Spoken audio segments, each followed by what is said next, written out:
Craig, you can just give us a rundown on kind of what today was like, how close you felt you came on things and kind of what you ultimately end up with Dustin May. Yeah, so I think the place to start is the team has been playing well in a position where the playoffs are pretty firmly in view. Felt like we needed to do what we could to try and bolster the team. I think I've been pretty outspoken about that. And so we pursued as much as we possibly could. Ultimately, brought in Matz and May and in Dustin. Feel like we've got a tried and true and battle tested starting pitcher coming from an organization that's had a ton of postseason success and somebody who can step into our rotation and add to our pitching group.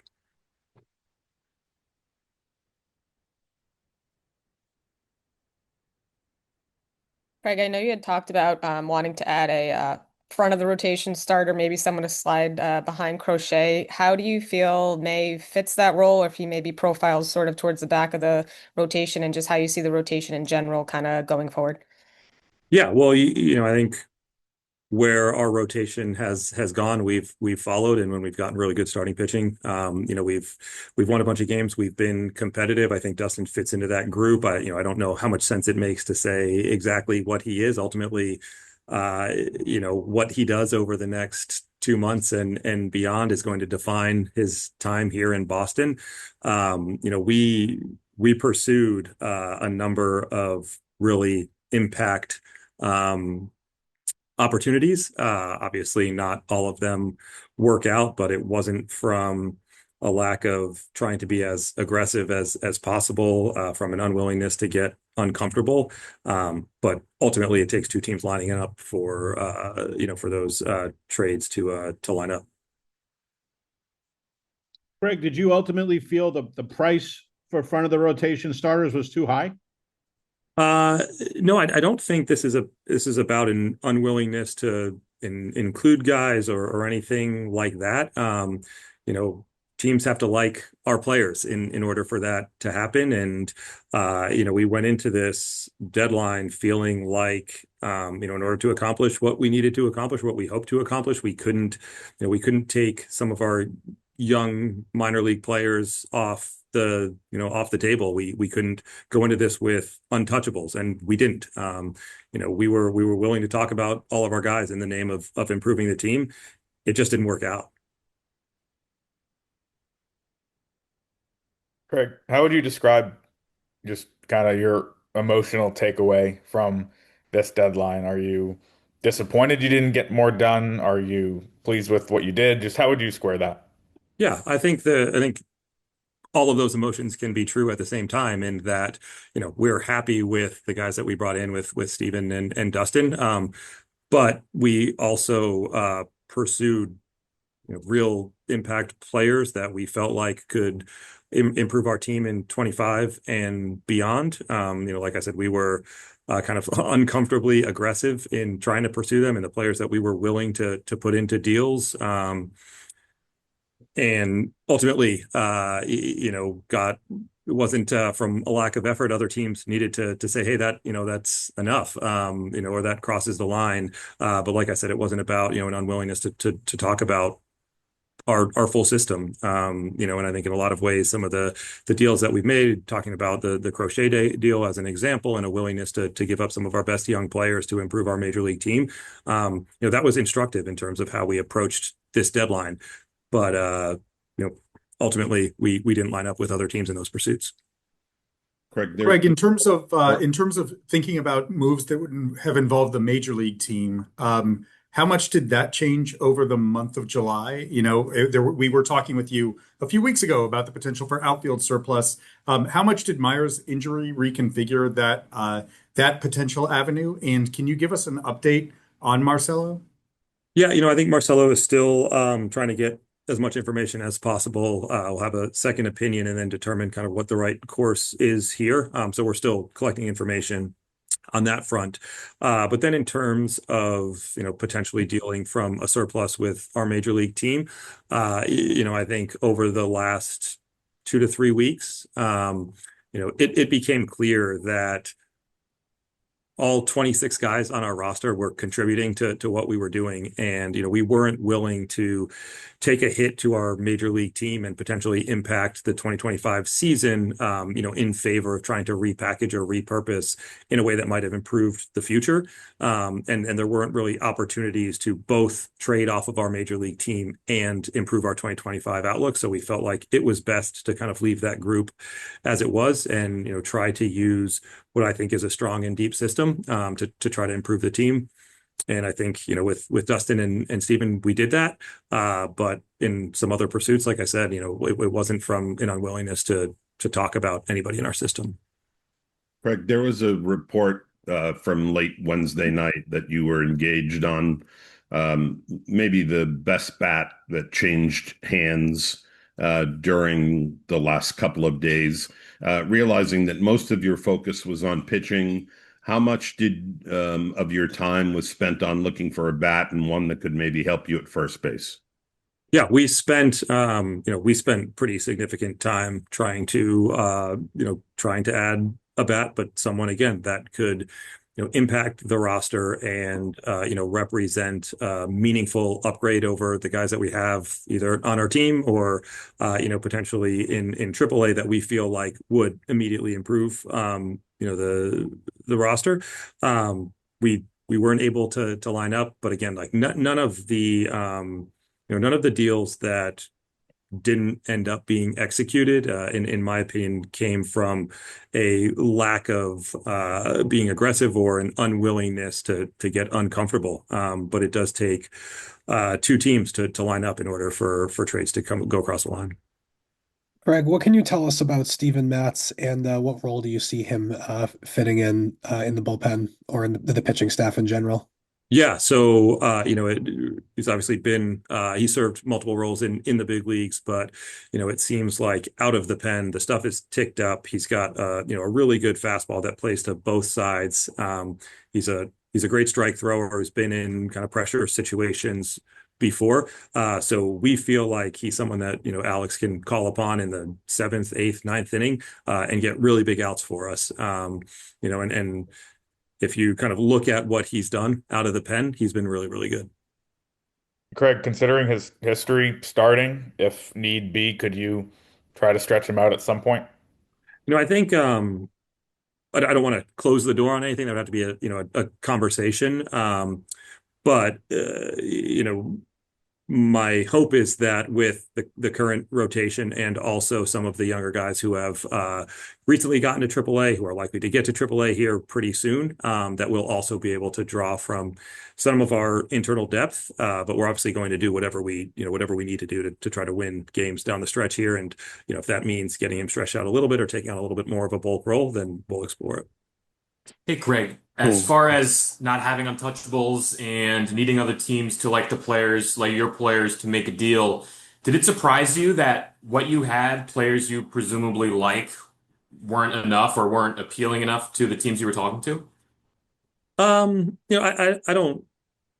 don't know if that is I don't know if that is surprising. I think a lot of the industry does appreciate the young players that we have in our system. And,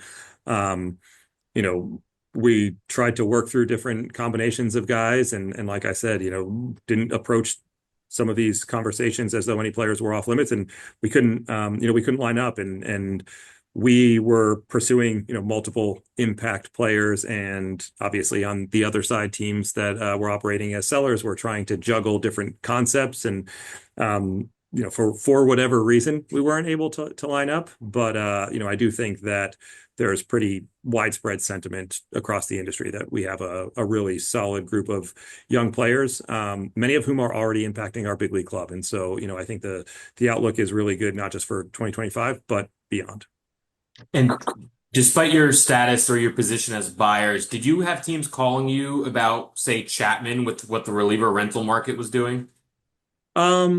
No, I think there are teams that are doing their due diligence and checking in. Obviously we recognize what trading somebody like Chappie would mean, and so didn't have the appetite to go down that path. But yeah, I think everybody kind of makes these calls to figure out what might gain traction and one wouldn't. But we're a much better team when AC can call down to the bullpen and get Chapman up for the ninth inning with a lead. Craig, maybe I have this wrong, and hopefully you can help me just understand. But you mentioned how it takes two to tango, and some of the other teams weren't really interested in some of your guys, and how you went off to try to make an impact move, get an impact player. But earlier in the season, you traded Rafael Devers for what you called developmental opportunities. And I'm just wondering if there's any regret associated with trading Devers at that time and maybe not trying to get an impact player back for a player like that, who a lot of other teams would have been interested in. Well, I think what we have to evaluate is how we've played, and I think there are some different considerations to that trade. Again, Rafi is a very, very good hitter and a very talented player. It brought up it created some flexibility in our roster, created a little bit more versatility in terms of playing time and position. I think ultimately we've played very well and won a bunch of games since that time.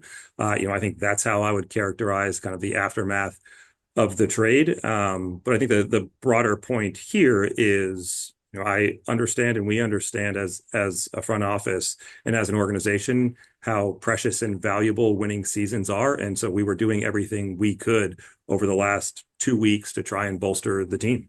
But a team has to say yes to our offer, or give us some type of counter that we can work with in order to execute a trade. Craig, what do you guys like about May specifically, and could he start for you as soon as tomorrow with the TBD spot?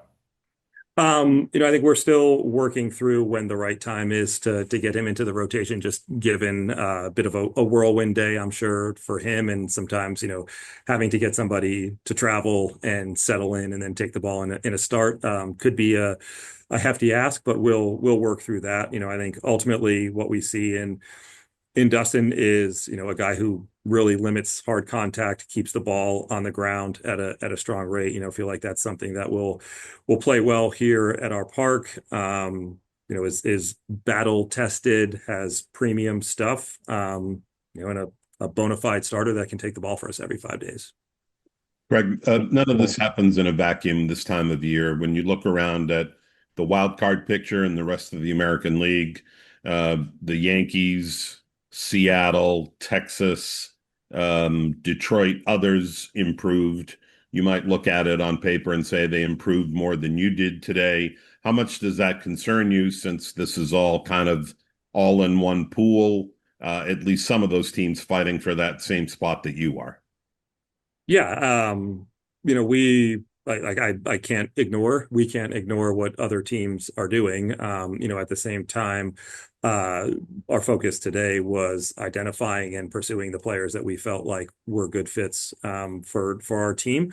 And ultimately, we're all going to be defined by what happens from tomorrow through, our last game of the season and potentially the playoffs.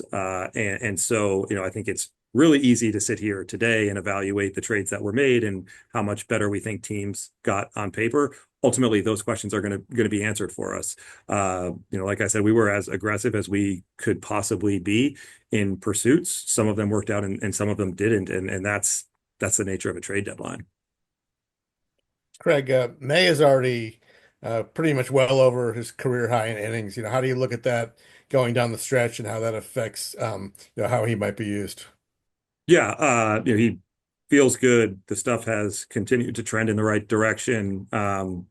So, we'll do everything we can to, provide the recovery and resources and monitor workloads the same way we would anybody else, but don't feel like there are kind of restrictions on usage here. Do you see, Mr. Breslow, do you see Steven Matz taking the role, the spot of Bernardino or Murphy? And what do you saw about tips in during his time in the Red Sox organization? Sorry, with Matz's time in this what do you saw in the tips times in the organization, and what spot do you think that Steven Matz will get once he is on the team?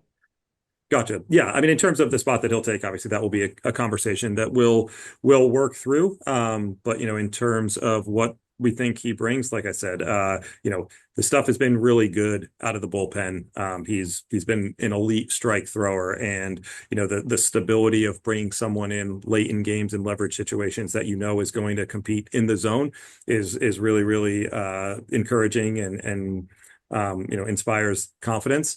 We really like the way that the stuff is played versus right and versus left, particularly the fastball, and feel like he's capable of getting high leverage outs for us down the stretch.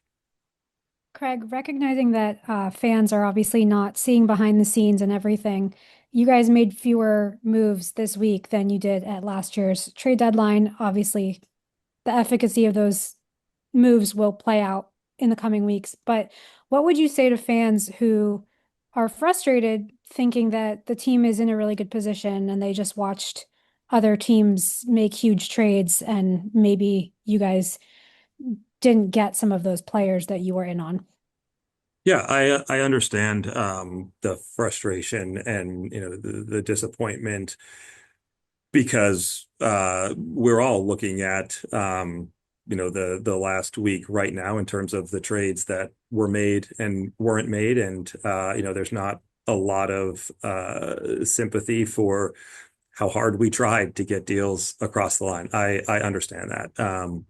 We believe that we have a really young, exciting, talented team, and one that is capable of continuing to perform at this level and make it to the postseason. That's what our focus is on. And this, the decisions that were made at this deadline, they weren't driven by, like I said, an unwillingness to be aggressive. They weren't driven by taking a highlighted or reinforced view of 2026 or 2027. We were aggressively pursuing acquisitions that could help us in 2025, and they didn't line up. But I think if fans were in the office during this deadline, they would see that guys that we maybe didn't expect to be willing to talk about going into these conversations, we made available, and we tried to put the most aggressive offers that we could in hopes that they were gonna end in deals. And sometimes they did, and sometimes they don't.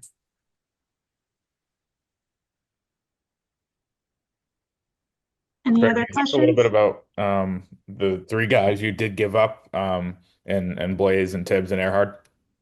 Yeah, so obviously position players, and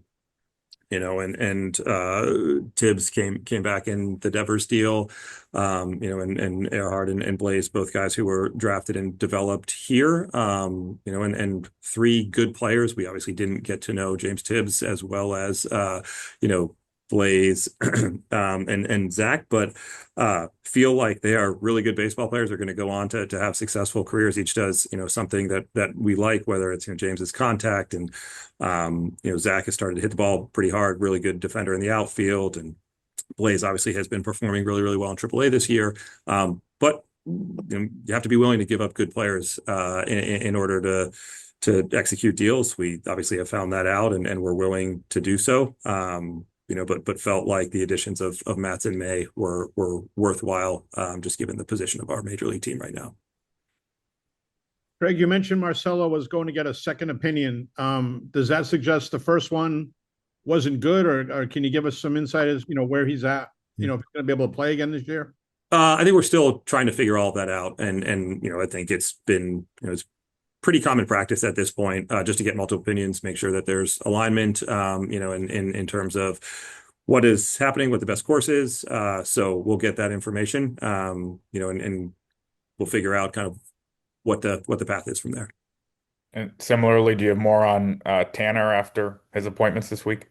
I think he is trying to weigh all of the information, figure out, again, kind of what the right course is. Obviously I've not had a chance to talk to him over the last 2 days. But will tomorrow, and we'll kind of figure out at that point what the course of action is here, and we'll make that available to you guys as appropriate. I know that you said that you had pursued bats, but in the same vein that about whether the injury to Marcelo changed how you would have explored the possibility of trading from the big league roster. Did it change the aggressiveness with which you were pursuing infield help? I mean, I think probably to some extent it did in that, we were engaged in more conversations with more teams. I think there were a few different ways or a few more ways the pieces could come together, just given, Sedan moving into the infield. But now that Alex is back in kind of a full go, he can anchor third base. So I think it probably gave us more flexibility in that, hey, if we got, a bat that played, a particular position, there is enough versatility in pieces that could move around. We've seen that from Sedan. We've seen it from Romy, from, Toro at both corners. And again, ultimately, I think we were willing to be very aggressive. And we didn't line up with other teams when it came to adding a bat. And you mentioned May obviously would be a whirlwind for him to start tomorrow. Have you guys landed on a TBA guy for tomorrow? Still working through that. Wanted to see how today shook out, and then I'll circle up with AC, and we'll make an announcement on that. These are long days, right? Like obviously the build up to what is the general feeling at the end of a trade deadline day? Yeah, I think you're wired for a few days, and then you kind of come down from it. There's, I'm sure, fatigue setting in around the office. I think people are tired. They haven't slept much. They've been away from families. So, my hope would be tonight everybody has a chance to catch their breath, and then we start to see a very important series tomorrow here at home. So, there isn't a ton of time to dwell on what happened, kind of leading up to today.